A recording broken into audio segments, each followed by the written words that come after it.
ನಮಸ್ತೆ ಎಲ್ಲರಿಗೂ. ನಾನು ಇವತ್ತು ವಿಶೇಷವಾಗಿರುವಂಥ ಸ್ವೀಟ್ ರೆಸಿಪಿನ ಮಾಡ್ತಾ ಇದ್ದೀನಿ.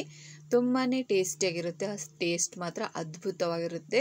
ನೀವೆಂದೂ ತಿಂದಿರಲ್ಲ ಈ ಥರ ಸ್ವೀಟನ್ನು. ಮನೆಯಲ್ಲಿರುವಂಥ ಇಂಗ್ರೀಡಿಯೆಂಟ್ಸ್ನ ಯೂಸ್ ಮಾಡ್ಕೊಂಡು ಟೇಸ್ಟಿಯಾಗಿ ಮಾಡ್ಕೋಬೋದು. ಇದು ಯಾವುದಂದರೆ ಶಾಯಿ ರೋಲು. ಬನ್ನಿ ಯಾವ ಥರ ಮಾಡೋದು ಶಾಯಿ ರೋಲ್ ಅಂತ ನೋಡೋಣ. ಇವಾಗ ನೋಡಿ, ನಾನು ಒಂದು ಮಿಕ್ಸಿಂಗ್ ಬೌಲಿಗೆ ಕೊಕೊನಟ್ ಪೌಡ್ರನ್ನ ತೊಗೊತಾ ಇದ್ದೀನಿ. ಇದು ಹೋಮ್ ಮೇಡ್ ಕೊಕೊನಟ್ ಪೌಡ್ರು. ತುಂಬ ಈಸಿಯಾಗೆ ಮಾಡ್ಕೋಬೋದು. ಇವಾಗ ಒಣ ಕೊಬ್ಬರಿನ ಮೇಲಿರುವಂತಹ ಸಿಪ್ಪೆನ ತೆಗೆದು ಈ ಥರ ಪೌಡ್ರ್ ಮಾಡಿ ಇಟ್ಕೊಂಡ್ಬಿಟ್ರೆ ಆಯಿತು. ಇವಾಗ ನೋಡಿ, ಇದು ನಾನು ಕಂಡೆನ್ಸ್ ಮಿಲ್ಕು. ಇದು ಸಹ ಅಷ್ಟೇ ಹೋಮ್ ಮೇಡು, ಮನೆಯಲ್ಲೇ ಮಾಡಿರುವಂತಹ ಕಂಡೆನ್ಸ್ ಮಿಲ್ಕ್ ಇದು. ಇದರ ಲಿಂಕನ್ನು ಡಿಸ್ಕ್ರಿಪ್ಷನಲ್ಲಿ ಲಿಂಕ್ ಇರುತ್ತೆ, ಚೆಕ್ ಮಾಡಿಕೊಂಡು ನೋಡ್ಕೊಳ್ಳಿ ಯಾವ ಥರ ಮಾಡೋದು ಅಂತ. ಇವಾಗ ನೋಡಿ, 3 ಟೀ ಸ್ಪೂನ್ ಅಷ್ಟು ಕಂಡೆನ್ಸ್ ಮಿಲ್ಕ್ನ ಹಾಕಿದ್ದೀನಿ. ಇವಾಗ ಡ್ರೈ ಫ್ರೂಟ್ಸ್ನ ಹಾಕ್ತಾಯಿದ್ದೀನಿ. ನಿಮ್ಮಲ್ಲಿ ಯಾವುದಿರುತ್ತೋ ಅದನ್ನು ಹಾಕ್ಕೋಬೋದು. ನಾನು ಗೋಡಂಬಿ ಮತ್ತು ಬಾದಾಮನ್ನ ಚಿಕ್ಕದಾಗಿ ಕಟ್ ಮಾಡಿ ಹಾಕಿದ್ದೀನಿ. ಕರೆಕ್ಟಾಗಿ ಇದನ್ನು ಮಿಕ್ಸ್ ಮಾಡ್ಕೊತಾ ಇದ್ದೀನಿ. ಇವಾಗ ನೋಡಿ, ನಾನು ಇಲ್ಲಿ ಮಾಡ್ತಾ ಇರೋದು ಪ್ರತಿಯೊಂದನ್ನು ನಾನು ಹೋಮ್ ಮೇಡ್ ಅಷ್ಟೇ ನಾನು ಮಾಡ್ತಾ ಇರೋದು. ಮನೆಯಲ್ಲಿರುವಂಥ ಇಂಗ್ರೀಡಿಯೆಂಟ್ಸ್ನ ಯೂಸ್ ಮಾಡಿಕೊಂಡು ಟೇಸ್ಟಿಯಾಗಿ ಮಾಡ್ಕೋಬೋದು.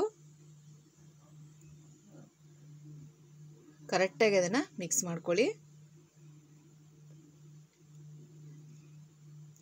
ನೀವು ಈ ಥರ ಸ್ವೀಟನ್ನ ತಿಂದಿಲ್ಲ ಅಂದರೆ ಇವತ್ತೇ ಟ್ರೈ ಮಾಡಿ ನೋಡಿ, ತುಂಬ ಚೆನ್ನಾಗಿರುತ್ತೆ. ಕರೆಕ್ಟಾಗಿ ಇದನ್ನು ಮಿಕ್ಸ್ ಮಾಡಿಕೊಂಡು ನೀವು ಜಾಸ್ತಿ ಕ್ವಾಂಟಿಟಿಯಲ್ಲಿ ಬೇಕಂದರೆ ಜಾಸ್ತಿನೂ ಮಾಡ್ಕೋಬೋದು. ನಾನಿವಾಗ 8 ಪೀಸನ್ನು ಮಾತ್ರ ಮಾಡ್ತಾ ಇರೋದು, ಹಾಗಾಗಿ ಸ್ವಲ್ಪ ಹಾಕಿ ಮಾಡ್ತಾ ಇದ್ದೀನಿ. ನೀವು ಜಾಸ್ತಿ ಮಾಡ್ಕೋಬೇಕಂದ್ರೆ ಜಾಸ್ತಿ ಕ್ವಾಂಟಿಟಿಯಲ್ಲಿ ಹಾಕಿ ಮಾಡ್ಕೋಬೋದು. ನೋಡಿ, ಈ ಥರ ಈ ಸೈಜಲ್ಲಿ ತೊಗೊಂಡು ಇದನ್ನು ಈ ರೀತಿ ರೋಲ್ ಆಗಿ ನಾನು ಮಾಡ್ಕೊತಿದ್ದೆ. ನೋಡಿ, ಕರೆಕ್ಟಾಗಿ ಇದನ್ನು ಸ್ಟಫಿಂಗ್ನ ಕರೆಕ್ಟಾಗಿ ಮಾಡ್ಕೋಬೇಕು. ನೋಡಿ, ಈ ರೀತಿ ಇದೇ ರೀತಿ ನಾನು 8 ಪೀಸನ್ನು ತೊಗೊಂಡಿದ್ದೀನಿ ರೆಡಿ ಮಾಡಿಕೊಂಡು. ಇವಾಗ ನಾನು 1 ಸ್ಪೂನ್ ಆಗೋಷ್ಟು ಗೋಧಿ ಹಿಟ್ಟು ಅಥವಾ ಮೈದಾ ಹಿಟ್ಟು ತೊಗೋಬೋದು. ಇದಕ್ಕೆ ಸ್ವಲ್ಪ ನೀರು ಹಾಕಿ ನಾನು ತೋರಿಸ್ತೀನಿ ನೋಡಿ, ಆ ಹದದಲ್ಲಿ ಇರಬೇಕದು. ಕರೆಕ್ಟಾಗಿ ಅದನ್ನು ಮಿಕ್ಸ್ ಮಾಡ್ಕೊಳ್ಳಿ. ನೋಡಿ, ಈ ರೀತಿ ಇರಬೇಕು. ಈ ರೀತಿ ಇದನ್ನು ಮಿಕ್ಸ್ ಮಾಡಿ ತೊಗೊಳ್ಳಿ.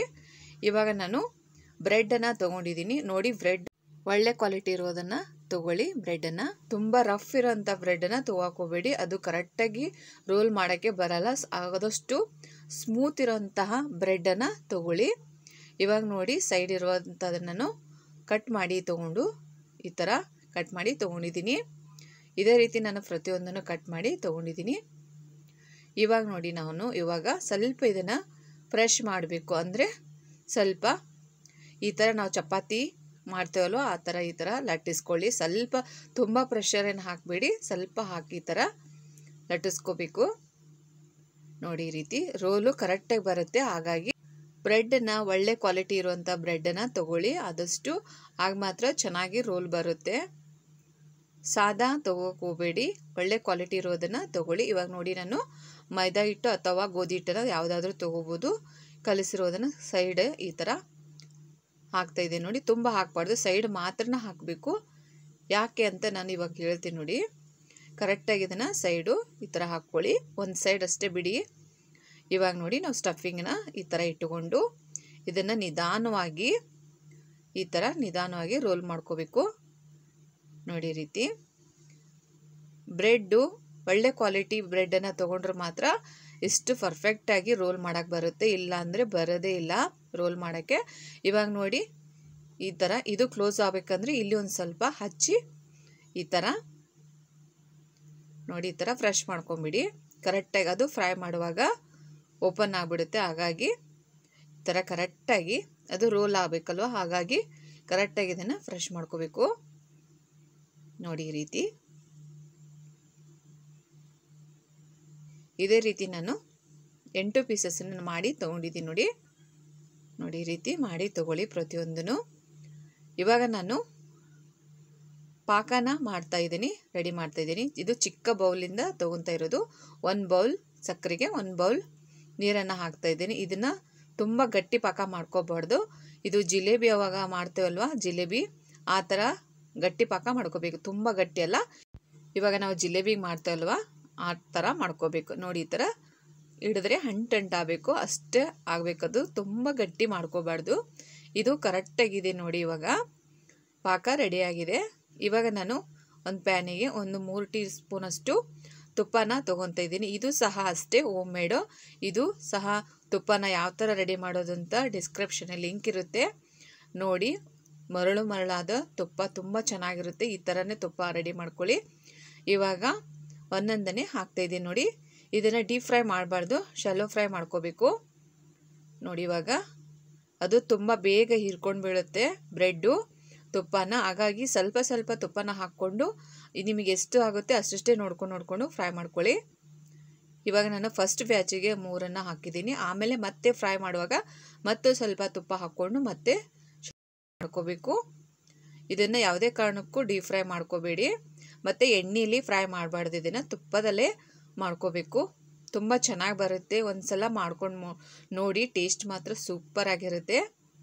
ಒಂದೇ ಥರ ಸ್ವೀಟನ್ನು ತಿಂದು ಬೇಜಾರಾದಾಗ ಈ ಥರ ಡಿಫ್ರೆಂಟ್ ಆಗಿರೋಂಥ ಸ್ವೀಟನ್ನು ಮಾಡ್ಕೊಳ್ಳಿ. ಮನೆಯಲ್ಲೇ ಸುಲಭವಾಗಿ ಮಾಡ್ಕೋಬೋದು. ಕರೆಕ್ಟಾಗಿದು ಫ್ರೈ ಆಗಬೇಕು.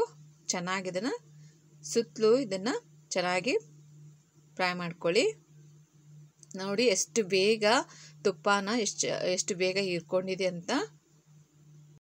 ಹಾಗಾಗಿ ಸ್ವಲ್ಪನ ತುಪ್ಪ ಹಾಕ್ಕೊಂಡು ಫ್ರೈ ಮಾಡ್ಕೊಳ್ಳಿ ನೋಡಿ. ಈ ರೀತಿ ಗೋಲ್ಡನ್ ಕಲರ್ ಬರೋವರೆಗೂ ಚೆನ್ನಾಗಿ ಇದನ್ನು ಫ್ರೈ ಮಾಡ್ಕೊಳ್ಳಿ ನೋಡಿ. ಈ ರೀತಿ ನಾನು ಇದೇ ರೀತಿ ಎಲ್ಲವನ್ನು ನಾನು ಫ್ರೈ ಮಾಡಿ ತೊಗೊಂಡಿದ್ದೀನಿ. ಇದನ್ನು ಸ್ಟೋವ್ದಿಂದ ತಳಗೆ ತೊಗೋಬೇಕು ಪ್ಯಾನನ್ನು. ಆವಾಗ ಇವಾಗ ನಾವು ರೆಡಿ ಮಾಡ್ಕೊಂಡಿರುವಂತಹ ಪಾಕನ ಹಾಕ್ತಾಯಿದ್ದೀನಿ ನೋಡಿ. ಪ್ಯಾನು ಸ್ವಲ್ಪ ಬಿಸಿ ಇರಬೇಕು ಮತ್ತು ಪಾಕ ಆರಿರಬೇಕು, ತಣ್ಣಗಾಗಿರಬೇಕು, ಬಿಸಿ ಇರಬಾರ್ದು ಪಾಕ. ಆದರೆ ಫ್ರೈ ಮಾಡ್ಕೊಂಡಿರೋಂಥ ಪ್ಯಾನ್ ಮಾತ್ರ ಬಿಸಿ ಇರಬೇಕು. ಆವಾಗ ಈ ಥರ ಮೇಲೆ ನಾವು ರೆಡಿ ಮಾಡಿರುವಂಥ ಪಾಕನ ಹಾಕ್ಕೋಬೇಕು. ತುಂಬ ಚೆನ್ನಾಗಿರುತ್ತೆ, ಅದು ಕರೆಕ್ಟಾಗಿ ಪಾಕ ಹೀರ್ಕೊಳ್ಳುತ್ತೆ ಅದು. ಇವಾಗ ರೋಲು ಸಹ ಅಷ್ಟೇ ಬಿಸಿ ಇರಬೇಕು. ಅದು ಬಿಸಿ ಇರುವಾಗ ಈ ಥರ ಪಾಕನ ಹಾಕ್ಕೊಳ್ಳಿ ಮೇಲೆ. ಬ್ರೆಡ್ ಮಾತ್ರ ಒಳ್ಳೆ ಕ್ವಾಲಿಟಿ ಬ್ರೆಡ್ ಮಾತ್ರ ತೊಗೊಳ್ಳಿ, ಮೆತ್ತಗಿರಬೇಕು ಬ್ರೆಡ್ಡು. ಆ ಥರ ಬ್ರೆಡ್ಡನ್ನು ತೊಗೊಂಡ್ರೆ ಮಾತ್ರ ರೋಲು ಕರೆಕ್ಟಾಗಿ ಬರುತ್ತೆ. ಇವಾಗ ನೋಡಿ, ಟೇಸ್ಟಿಯಾಗಿರುವಂತಹ ಶಾಯಿ ರೋಲು ರೆಡಿಯಾಗಿದೆ. ನೀವು ಎಂದೂ ತಿನ್ನದೇ ಇದ್ದರೆ ಹಿಂದೆ ಟ್ರೈ ಮಾಡಿ ನೋಡಿ, ತುಂಬ ಚೆನ್ನಾಗಿರುತ್ತೆ. ಟೇಸ್ಟ್ ಮಾತ್ರ ಅದ್ಭುತ. ಬೇಕರಿಯಲ್ಲಿ ಜಾಸ್ತಿ ದುಡ್ಡನ್ನು ಕೊಟ್ಟು ತೊಗೊಳೋ ಬದಲು ಮನೆಯಲ್ಲೇ ಸುಲಭವಾಗಿ ನೀಟಾಗಿ ಮಾಡಿಕೊಂಡು ತಿನ್ಬೋದು. ತುಂಬಾ ಚೆನ್ನಾಗಿರುತ್ತೆ. ಮತ್ತೆ ಭೇಟಿಯಾಗೋಣ ಮುಂದಿನ ರೆಸಿಪಿಯೊಂದಿಗೆ. Thank you for watching.